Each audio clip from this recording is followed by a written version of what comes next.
जय Hind. Welcome to my YouTube channel player of physics. आज हम लोग प्रिज्म के साथ एक्सपेरिमेंट करके प्रकाश का अपवर्तन समझेंगे और देखेंगे कि दो प्रिज्म को एक साथ करके जब उससे प्रकाश गुजारा जाता है तब क्या होता है। जैसा कि हम लोग जानते हैं, जब प्रकाश एक माध्यम से दूसरे माध्यम में जाता है तो थोड़ा मुड़ता है।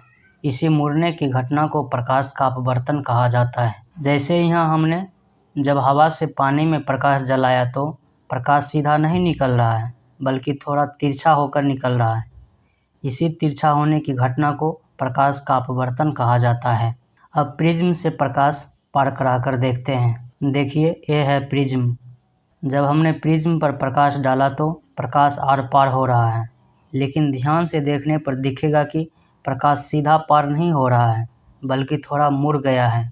और जब इस प्रकाश किरण को पर्दा पर इकट्ठा करते हैं तो यह 7 रंगों में बटा दिखता है, जिसमें लाल रंग सबसे ऊपर है और बैंगनी रंग सबसे नीचे है।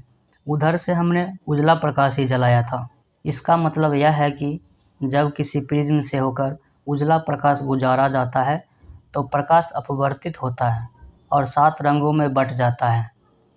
इसी सिद्धांत पर बारिश के दिनों में इंद्रधनुष बनता है।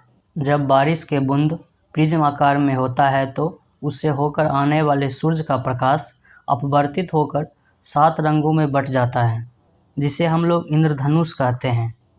सुबह के समय इंद्रधनुष पश्चिम में बनता है, शाम के समय पूरब में बनता है, लेकिन दोपहर में इंद्रधनुष नहीं बनता है। इसका कारण यह है कि सुबह के समय सूरज का प्रकाश पूरब से पश्चिम की ओर जाता है और शाम में पश्चिम से पूरब की ओर जाता है, लेकिन दोपहर में सूरज का प्रकाश एकदम सीधा यानी 90 डिग्री पर आता है, जिससे प्रकाश का अपवर्तन ही नहीं हो पाता है। अब दो प्रिज्म को एक साथ सटाकर प्रकाश डालते हैं, फिर देखते हैं क्या होता है।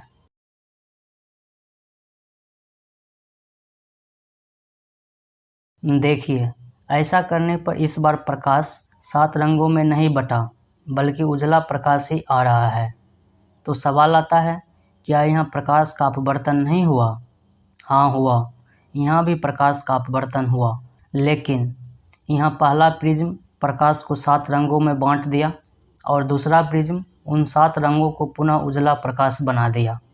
इस प्रकार हमें अंत में उजला प्रकाश प्राप्त हुआ।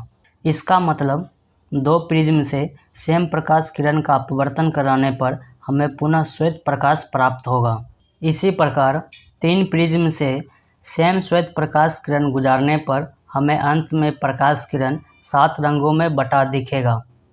उम्मीद करता हूँ कि आप लोगों को इस वीडियो से कुछ सीखने को मिला होगा। अभी का सेवा यहीं समाप्त होता है। मिलते हैं किसी नेक्स्ट वीडियो में कोई नए टॉपिक के साथ। तब तक के लिए जय हिंद।